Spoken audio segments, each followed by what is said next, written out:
What up, YouTube Live? How's it going? How's it going? Hold on, let me post on my social media here. I am now live at YouTube. Um, Come join me. All right. I hope that works. I posted on Facebook and social media. I'm sorry, on Twitter. And boom. All right, everybody. What up? What up? Welcome to the latest episode of Rockin' It with Rama Screen Live. Uh, January, what is it? 20th, 2019. Holy smokes. It's been 2 weeks since the Golden Globes. I know many of you are probably watching football right now. Um, and so I'm going to be announcing the winners of both After Darkness DVD giveaway and Halloween Blu-ray giveaway later at the end of this episode. Um, Real quick, something exciting happened this past week. I got approved for press credential, the press credential to cover this year's South by Southwest festival. Excuse me. I'm stoked, man. I'm stoked because I did not even expect to get approved. Like I was just testing it out. Like this was my first time applying. I've never covered South by Southwest before because it's all the way in Austin, Texas. But I'm like, let me just give it a shot. That's how sometimes life is. You never know until you actually make that shot. Um, and I already told myself, the worst thing they could say is sorry. Maybe try again next year. Because I've gotten so many rejection letters, not just from applying for jobs, but also applying for film critic societies in the past before I became a member of LAOFCS.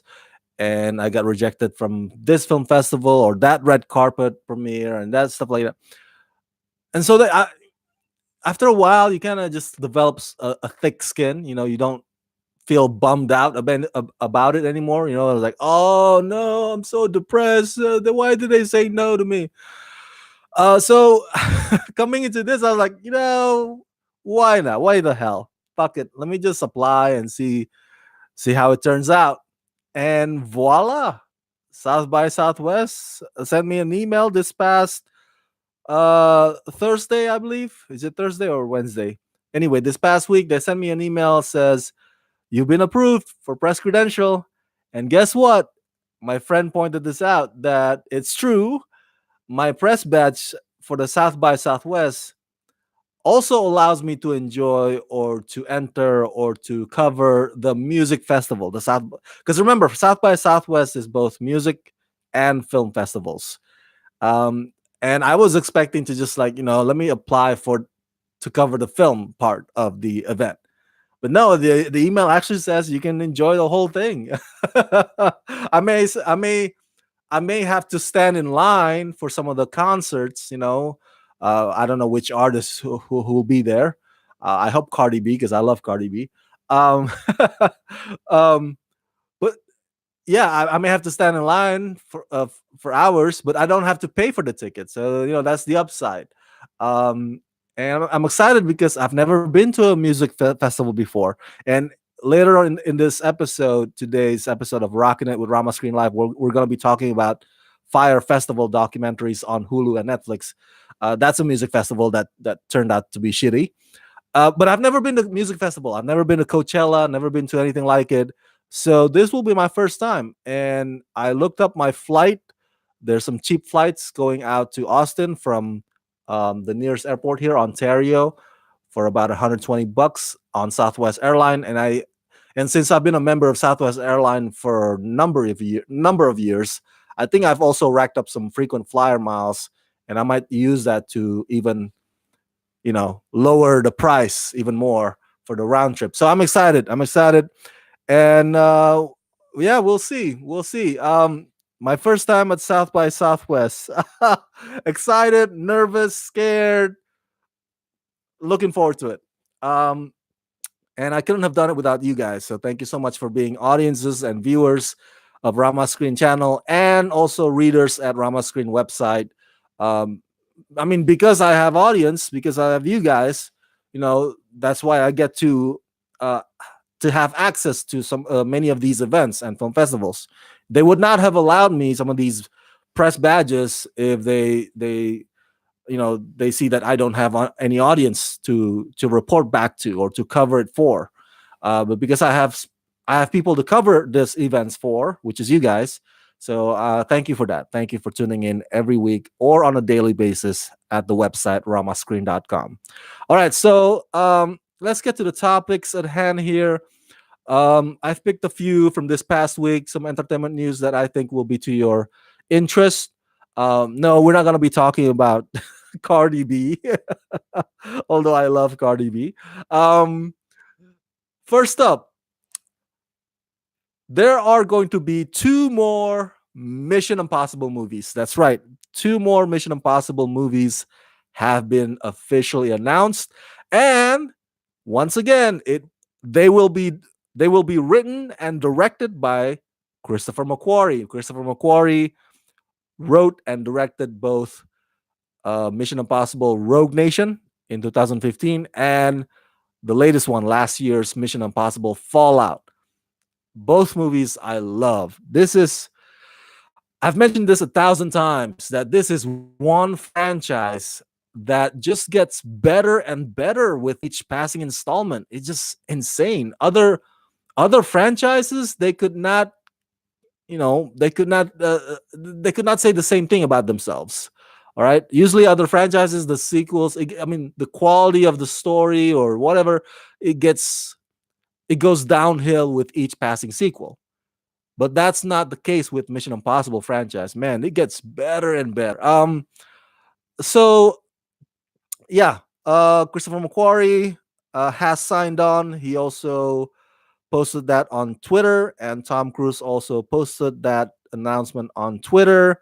Of course, Cruise will return as the iconic IMF agent Ethan Hunt, the invincible. By this point, he's like a superhuman, man. No scratch. He can, because Tom Cruise doesn't, or his character doesn't have superpower. He's not Iron Man, But Tom Cruise puts himself in the most dangerous stunt situation, and he and his character Ethan Hunt have become kind of like superhero. They become so invincible that they are like superheroes. So the production will okay. They haven't set the production date yet, but Paramount Pictures says here that they want filming or principal photography to start sometime in this year, 2019. And so both new movies, two new movies, will be shot back to back, with the first one to arrive in theaters in the summer of 2021, and then the second one will arrive in the summer of 2022.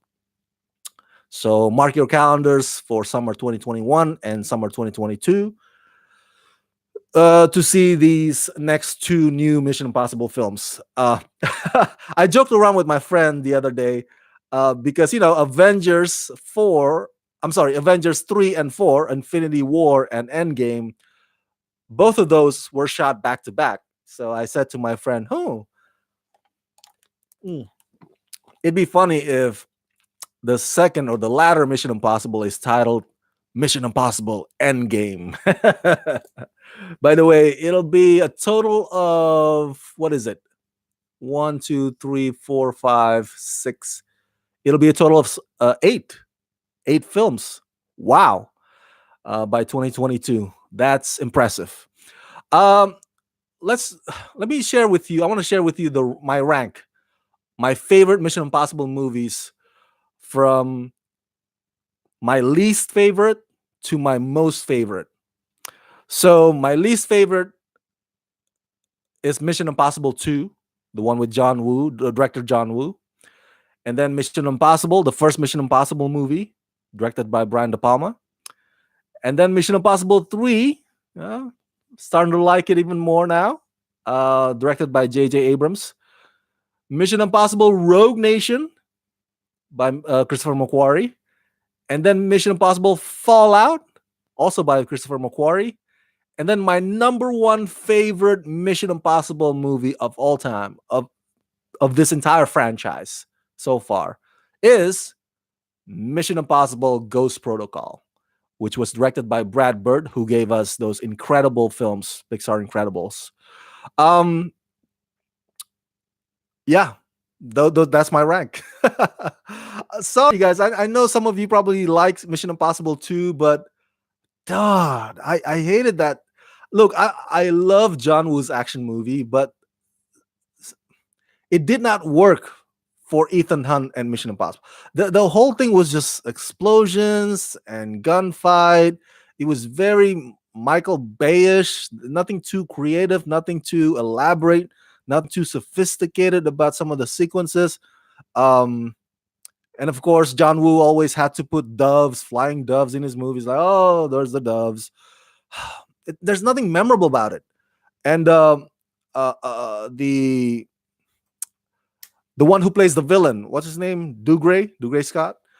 He was supposed to play Wolverine. Remember that? He was, but then he was contractually obligated to Mission Impossible 2, and he is also injured from the experience of filming Mission Impossible 2, that he was not able to continue being Wolverine, so he got replaced by Hugh Jackman, which is fine, which is awesome. That's when fate kind of comes in and saves the day, because Hugh Jackman, till now is like you can't separate him from Wolverine. So yeah, Mission Impossible 2, very forgettable, not really memorable in my book. The first Mission Impossible movie, to me, directed by Brian De Palma, was more of a mystery drama. Of course, there's that iconic scene when Tom Cruise kind of, almost falls down to the ground and got that wire hanging attached to his back, and of course, he has to catch his tear. Remember that, or his sweat, because the sensor emotion in that full room would kind of trigger the whole alarm. That scene is so iconic that it has been parodied by so many people over the years. But my favorite scene actually from that movie is when he's on top the bullet train, the moving bullet train. Mission Impossible 3, J.J. Abrams, J.J. Abrams comes in and revitalizes the franchise, and makes it, with this movie, he makes it even more vibrant, with more energy, more fast pace, more use of Tom Cruise, put him front and center again. And there's not a boring moment in Mission Impossible 3, whereas in Mission Impossible 1 and Mission Impossible 2, there were moments when I kind of lose interest a little bit. Mission Impossible 3 was just like one after the next, one after the other. And of course, Philip Seymour Hoffman, oh my God, the late great Philip Seymour Hoffman is amazing as the villain in that one. Mission Impossible Rogue Nation, that scene with the motorcycles chase was so visceral. It feels like you're in the movie. That's how I feel also with Mission Impossible Fallout, with the sequence inside the helicopter when Tom Cruise was chasing Henry Cavill, and then the helicopter goes through this steep, sharp, kind of rocky space, very narrow rocky space, and then like the camera from the inside, you can see exactly what Tom Cruise is seeing. It's visceral. It's so immersive. Both Fallout and Rogue Nation. And Ghost Protocol, oh my God, it's just, I remember, like, this is the thing. Mission Impossible movies, over the years, as it progresses, it becomes more and more of a cardiovascular adrenaline junkie activity. It feels that way. And of course, much of it thanks to Tom Cruise doing his own stunts, whether it be in Ghost Protocol, he's hanging or climbing atop the highest building in the world, or in Rogue Nation when he's hanging onto the outside of a flying jumbo jet. That's insane. That's all him. That's not CG. And in Fallout, he actually learned for the first time how to fly a helicopter. He actually flew the damn thing. The other so I think that's part of the ingredient as to why this franchise is different from other franchises in that it gets better and better because the stunts or the actions, um they the way they're designed, they get more creative, more intricate, more elaborate, um and more well thought out. And those sequences are also, with each passing film, gets even better shot. Like the cinematography gets even more immersive. It's not necessarily just like a, I don't know, an editing work to stitch up a sequence to make it look like an action sequence. Um, so yeah, that's why I love this. That's why I'm looking forward to the next two new Mission Impossible movies.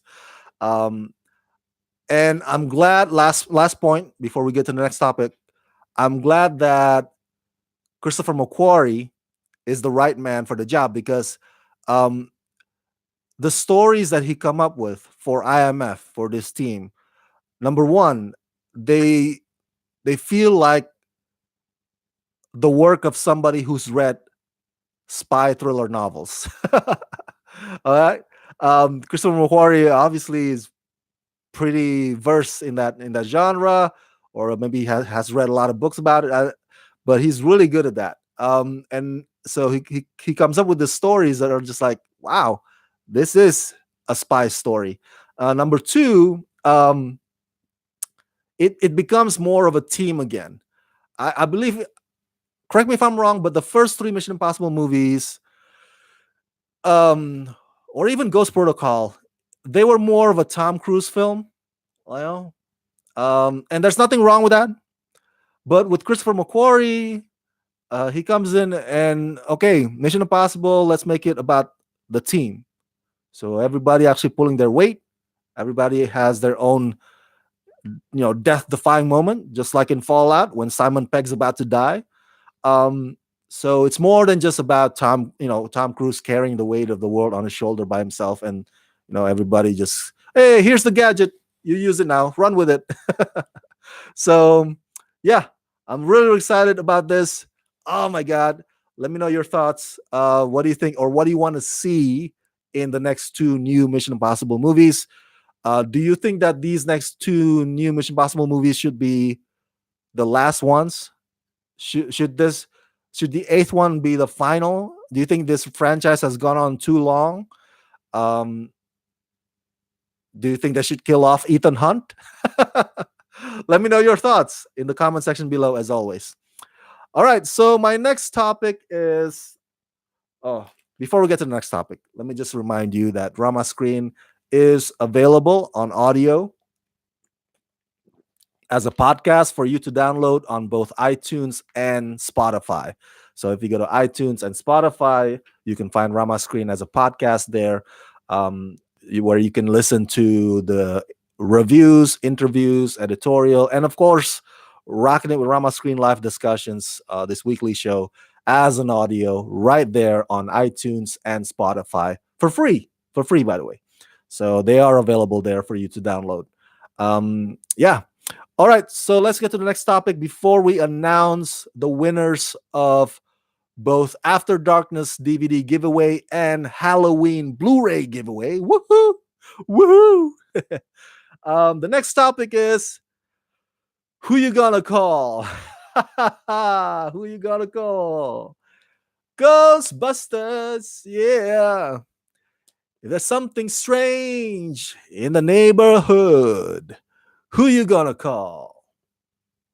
Well, maybe cops. I would call the cops if something strange. If I hear, they say if you see something, say something, right? So, so Jason Reitman, the son of director Ivan Reitman, who directed the original Ghostbusters movie. Jason, of course, is a great filmmaker in his own right. He is Oscar nominated for Juno and Up in the Air, and this past year he gave us Tully. So Jason, I mean, yeah, Jason Reitman announced that he will be taking on his father's baton and will be directing the next new Ghostbusters movie.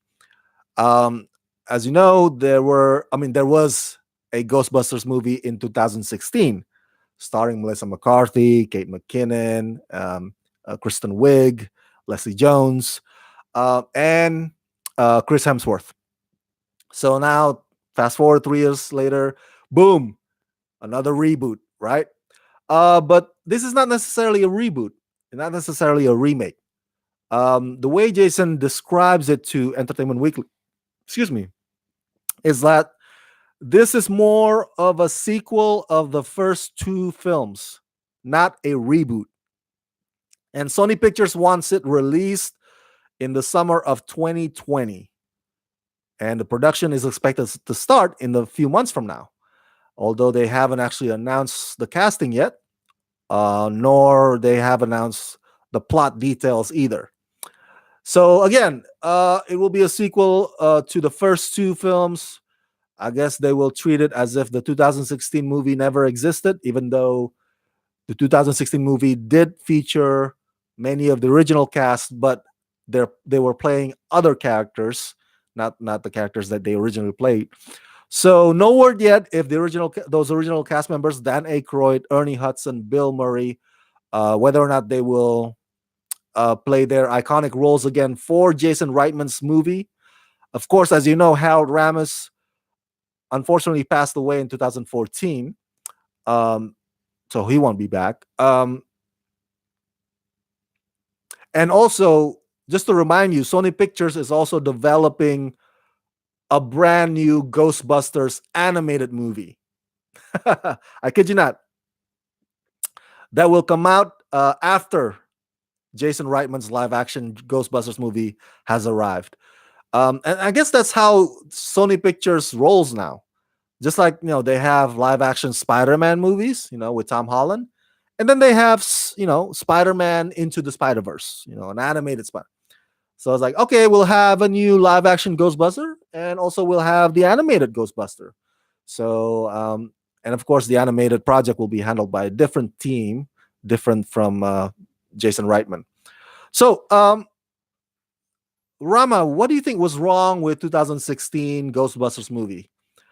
Okay, first of all, before I'll elaborate on that, let me tell you that I was not a fan of the 2016 Ghostbusters movie.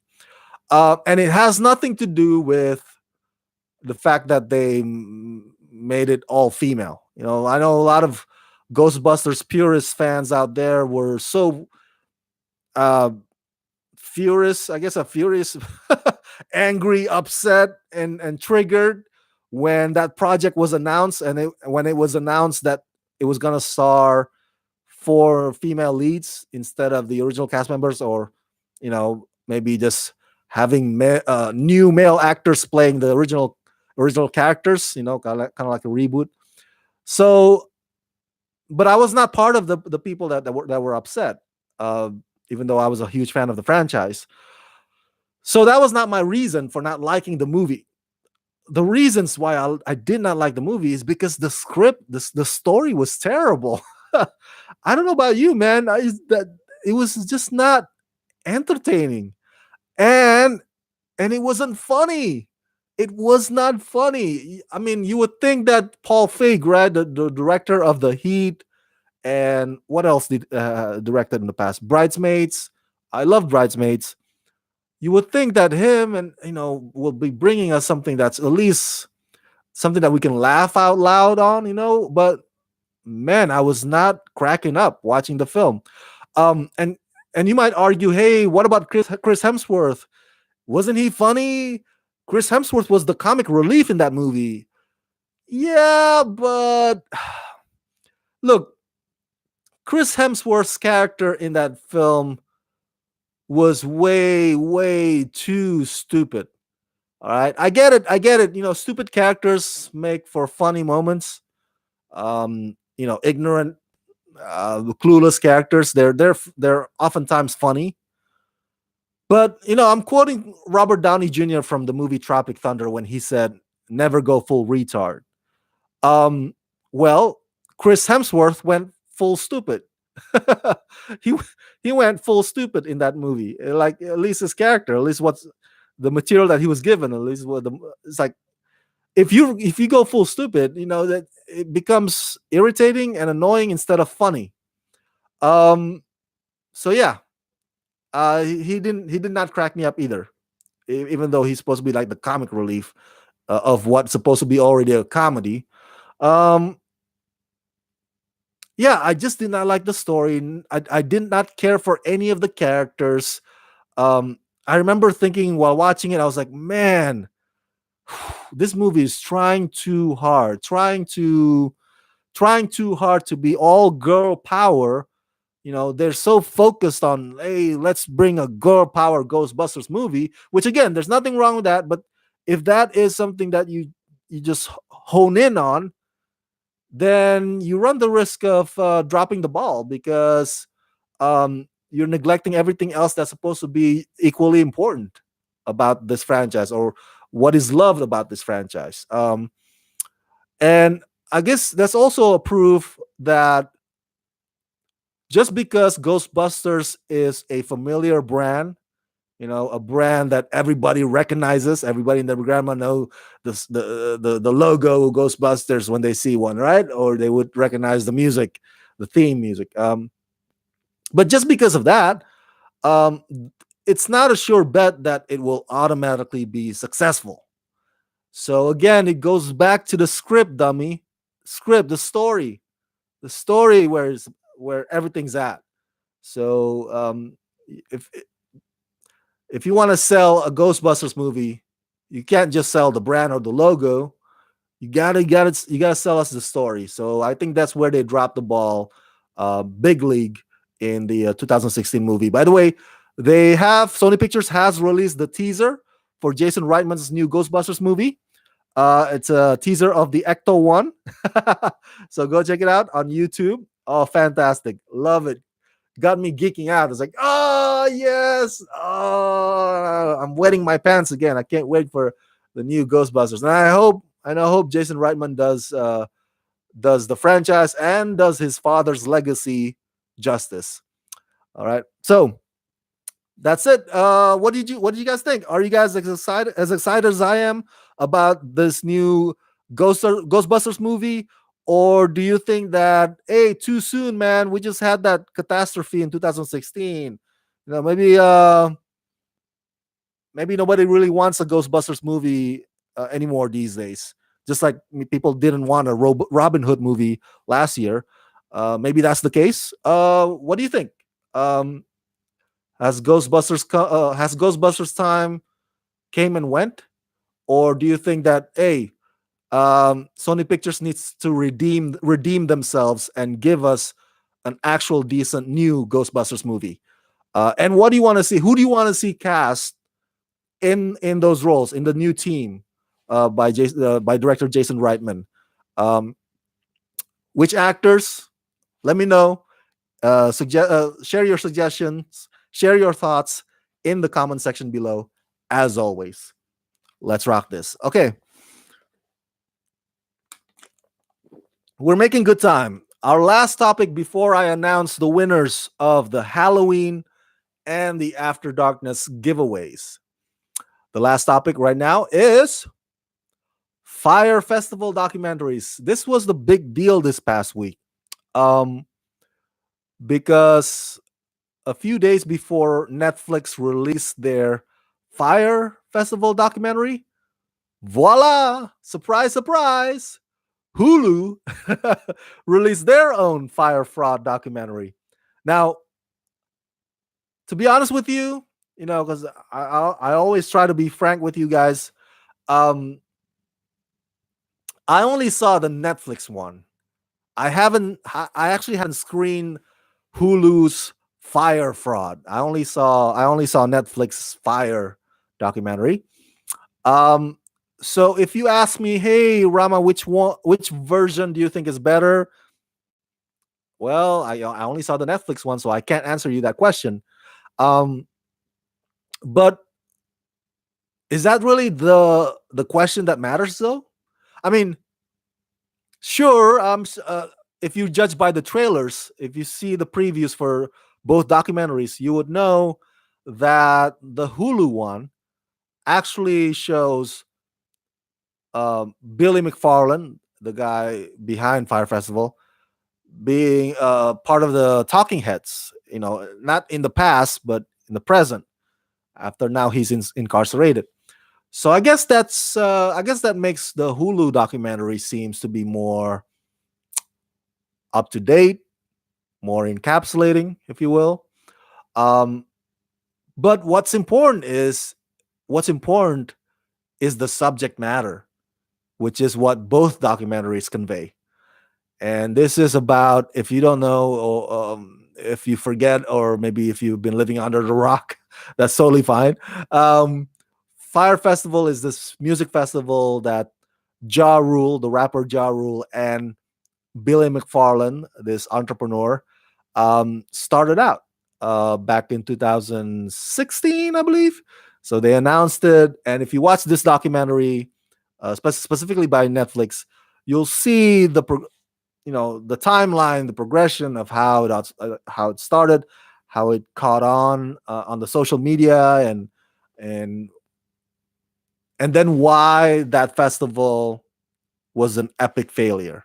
It showed it, like the docus really went into the nitty gritty part of the details of why it pretty much failed everyone who paid tickets to the Bahamas. Yeah, the festival was set in the Bahamas. How insane is that, man? So there's a lot to break down here. I'm going to break it down for you. I got a lot of thoughts about it. First of all, I have to agree with the documentary that if you want to plan something this ambitious, there's nothing wrong with planning something this ambitious, especially if you have the resources for it or if you have the investors for it. But man, you got to come up with, first and foremost, a solid infrastructure, man. It's hard enough to set a musical festival like Coachella out here in the desert, not far from where I live. Um, you can tell. I mean, I haven't been to Coachella, but I can see from videos on Instagram or documentaries about it. It looks so well planned. Like they have everything thought out. They thought everything through. With Fire Festival, man, holy crap! I don't think there's even portal potties established. That's how bad the infrastructure is. They're just like, hey, they slap a sticker and call it musical festival right there. It's like that. And with regards to the tents, um, they have these tents look like FEMA tents, disaster tents, where in which people stay in with beds. Now in Coachella, they have similar tents, not necessarily FEMA tents, but they have better looking tents. But the thing is, in Coachella, out in the desert, here in California, we always have sun 80% of the year. 8 months of the year, it's always sunny. All right. Um, rainy season's only in probably December, January, February, and it'll be sunny, hot, freaking sticky throughout the whole year. So something like a tent in the middle of the desert in April, in spring, hot spring April, in Palm Springs, in Coachella, that makes sense. Having tents in the Bahamas, a place that's tropical, a place that can rain any day, any minute can rain. Um, that's not a good idea because the ground, the land will be soaking wet, and then your mattresses will be wet. Yeah, so infrastructure itself is just so terribly planned. Putting aside the whole fraud, right? Because we know the whole thing was a scam and a fraud. Just the fact that they did not put thoughts into the infrastructure, it's bad. It's just it says something. Speaking of says something, I was watching this documentary and I'm thinking, I want to bring this question to you guys. I want to present this question to you guys. What do you think the Fire Festival catastrophe or disaster, what does that say about influencers on social media? Because remember, influencers were paid hundreds and thousands of dollars by Billy McFarland and his investors, excuse me, to make hashtag Fire Festival trending on Instagram and Twitter. Remember the orange tile that they have? I mean, like, even the documentary says that Kendall Jenner was paid $250,000 just to post one post about. I'm sorry, one post, one post about Fire Festival, and she got paid $250,000. Holy crap! Holy crap! And the models that were in bikinis that were in that commercial, and the models would post on their Instagram and Twitter, "Hey, come to Fire, buy your tickets today to Fire Festival." Bella Hadid, Haley Baldwin, and everybody, of course, fell for that. And some of those influencers, some of those social media influencers, even the ones that actually went to Fire Festival, eventually they end up apologizing, man. Holy crap. Like they post videos or they went on TV to apologize because they don't want their influencer status to be, or reputation to be tarnished, because he or she has to sell shit, right? And his or her brand is all they got. So it's like, oh, so they try to distance themselves afterwards. Like, I'm sorry, I thought it was gonna be a wonderful event. We didn't know that was poorly planned. That was fraud and everything. So I was thinking while watching this docu, it's like, what does this say about influencers? Because you can argue back to me. It's like, hey Rama, I thought you are an influencer. Yeah, I don't want to be a hypocrite. I'm gonna be straight up say, yeah, I want to be an influencer. That's why many of us reviewers out there want to influence our viewers in their decision making on what movies they should, pay tickets to or they should not pay ticket to. So in a small way, we are kind of influencers.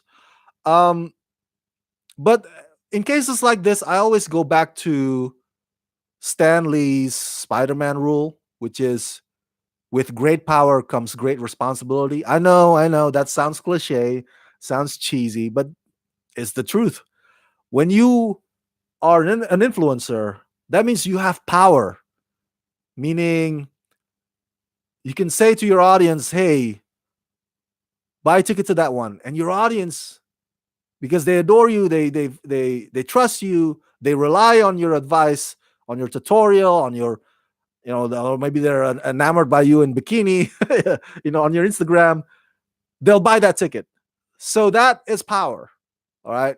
You may not have Jay-Z level power, but if you are an influencer and you can do that, that's power. So with great power comes great responsibility. I think um, I'm not trying to shit on or poo-poo on influencers in general, because influencers can be a good thing if you direct people's attention to the right causes, the right hashtags, the right, if some injustice happened, it's like, oh, we gotta bring attention to this, get everybody marching on the streets for this.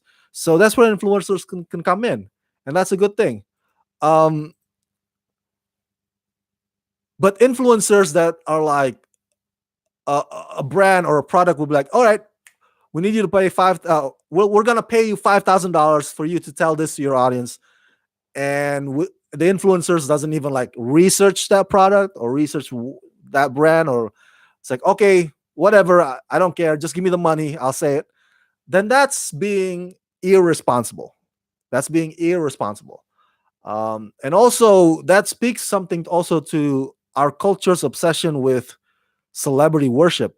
Now I know you might call me hypocrite because I deal with movie business, right? I deal with celebrities every day. I interview them at press junkets or premieres and whatnot, or film festivals.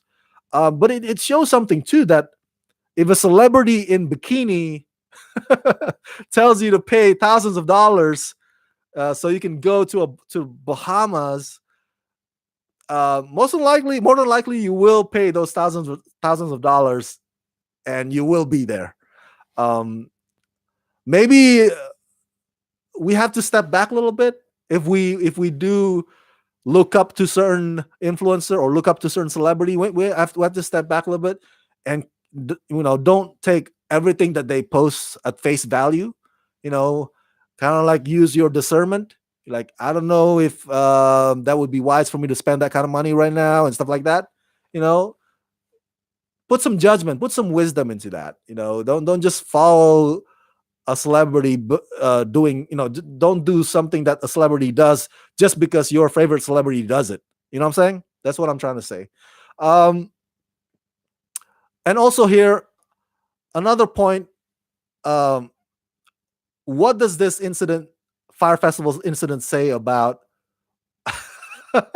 rich millennials? The documentaries, both documentaries really make rich millennials look really, really bad. I'm not trying to blanket shit on rich millennials, but it does make them look bad. And in this day and age when there's income inequality, when it seems like the wealthy or the rich, they don't get taxed fairly, or they get taxed really low compared to working class people. Seeing something like this, or seeing documentaries like Generation Wealth, or seeing something like Fire Festival, I mean, it really doesn't help the cause for this rich millennials. We're watching it and we'll be like, probably laughing at them. It's like, haha, that's what you get. Stuck up, you pay thousands of dollars, on stupid shit like this, instead of, I don't know, donate it to some charity or something, or do something good with that money in your community. That's what you get. um, I feel bad that they went through the disaster, the incident in the Bahamas. Don't get me wrong. I feel sympathy for them. But come on. um this excessive obsession over lifestyle and wealth, putting it on blast on social media, and then, yeah, it's my point is that it's not helping their cause. If they want to, like, oh, if they go like, oh, poor me, I have to eat from a styrofoam this whole week, and I'm stuck in this soak bed, tent, poor me, instead of being in my penthouse, instead of being in my mansion. You're not helping with your cause. We can't really relate or empathize with you, if you go with that. um my next point is also Billy McFarland. With regards to Billy McFarland, dude, be careful of snake oil salesman, man. Snake oil salesman. Let me repeat that. Be careful of snake oil salesman. Turns out in this documentary, the dude is not really a good entrepreneur. He's just a con man.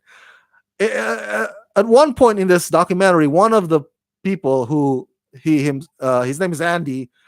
He's one of the managers or organizers of Fire Festival. And at one point, he also said that he was willing to, suck somebody's dick to even get more investment into the Fire Festival.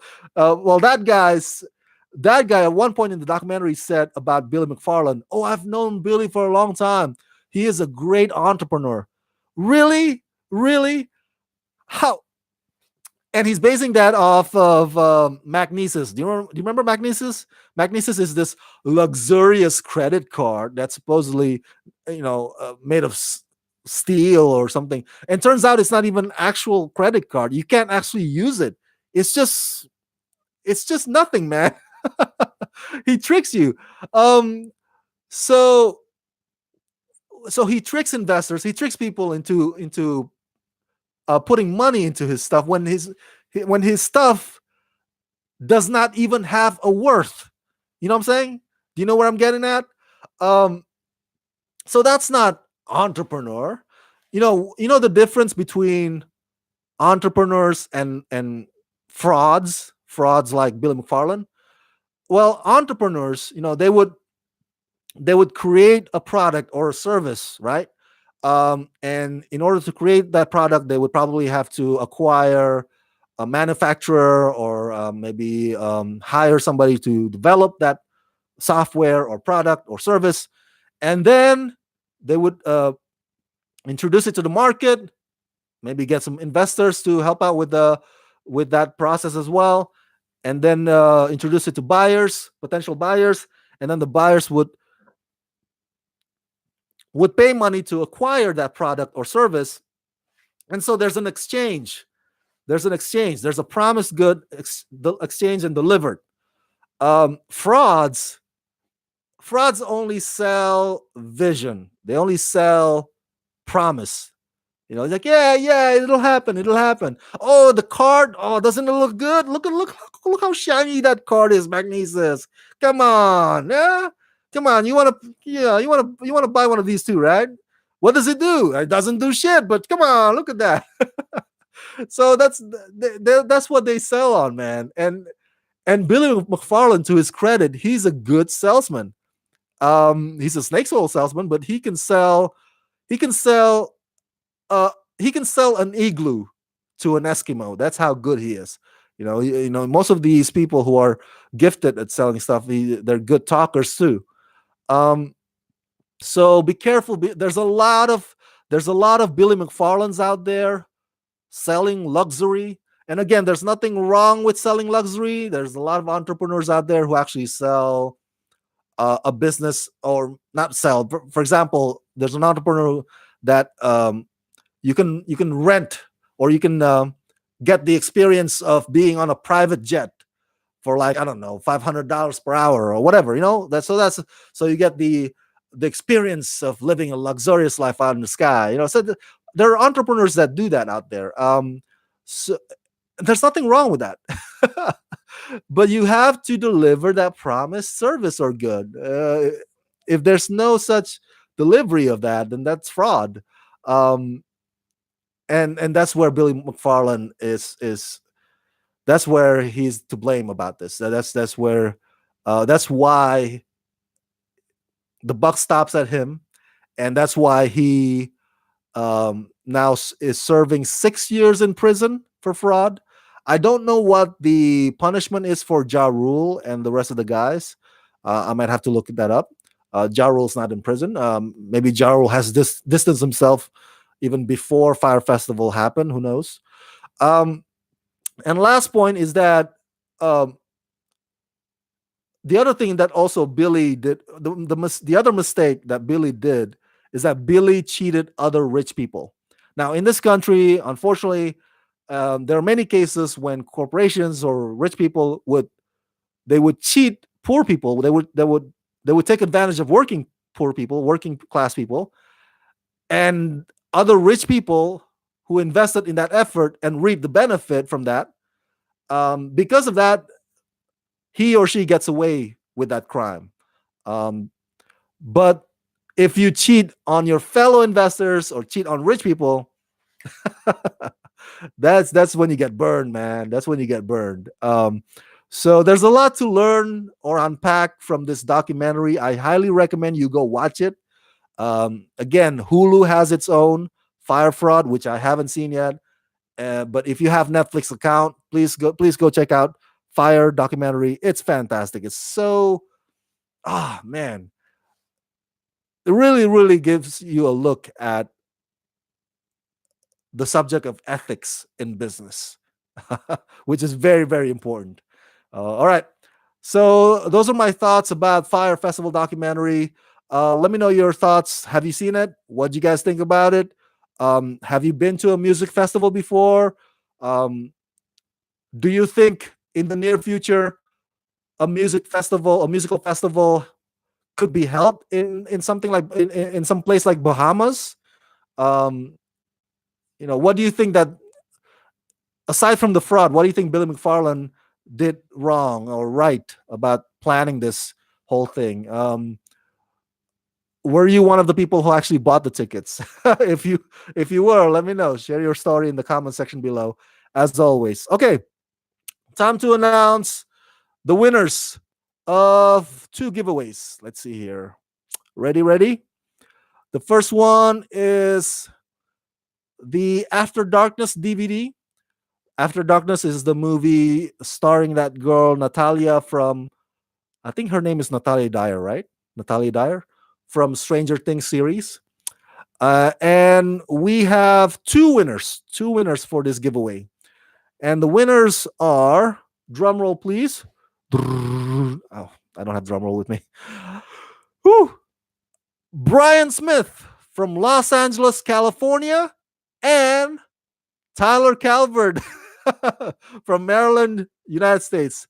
Hey, Gleam, pick the winners random. So if you say, "Hey, Rama, didn't Tyler already win before?" It's like, "What did you do? Did you manipulate it, Rama?" No, I didn't do anything. This is Gleam. Gleam picks the winners randomly, and so they picked Brian Smith and Tyler Calvert. Congratulations, Brian and Tyler. I'm happy for you guys, and thank you for participating. And okay, so those are the winners of After Darkness DVD. And then the one winner of the Halloween Blu-ray combo pack.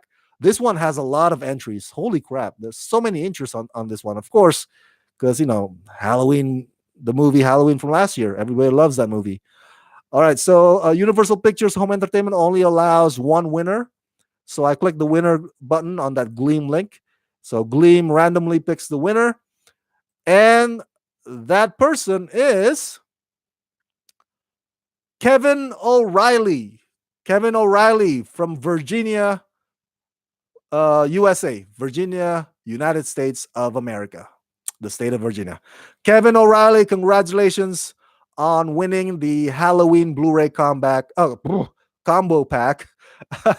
So for both, not both, for all of you guys, Brian, Tyler, and Kevin, I'll be contacting you soon to get your information so that the studio can ship the prize directly to your addresses. All right. So thank you so much, you guys, for participating on these giveaways. Thank you, everybody, for tuning in on this weekly show, Rockin' with Rama Screen Live. Uh, and everybody, there's a lot of people chatting here. Sorry, I didn't get to the chat here. Can I have a shout out? Daring Sheet. Daring Sheet says shout out. Hello, Daring Sheet. There's a shout out for you. Tyler says, hell yeah, Gleam likes me. Yep. Gleam seems to like you, bro. Julian Films Discussion. Yeah. Thank you for chatting here with the other guys as well. And the Tatermeister.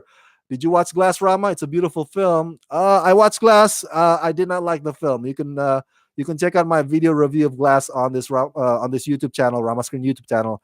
I actually hated that movie. But hey, if you enjoyed Glass, that's fine. To each his own. And who else? Faro Arigus give a chat as well. Have you seen Apostle?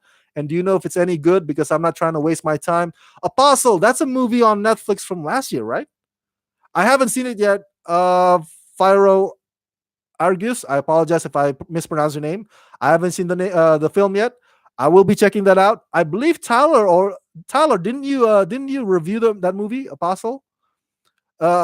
Yeah, if Tyler already reviewed it, go check out Tyler. Tyler's a YouTuber as well. Subscribe to his YouTube channel right now. He's a fantastic movie reviewer. So yeah. Thank you so much, you guys, for tuning in on this weekly show. Congratulations on the winners of the giveaways. And let me know your thoughts in the comment section below. And if you can help support Rama Screen channel, please do so at patreon.com/ramascreen. That's patreon.com/ramascreen. And if you want to have me catch your chat live on Rockin' with Rama Screen Live as it happens, make sure you do super chat, because super chat really catches my attention. Boop. Lights up like that, Boop. All right, you guys, thank you so much. And as always, let's rock this. Woo-hoo!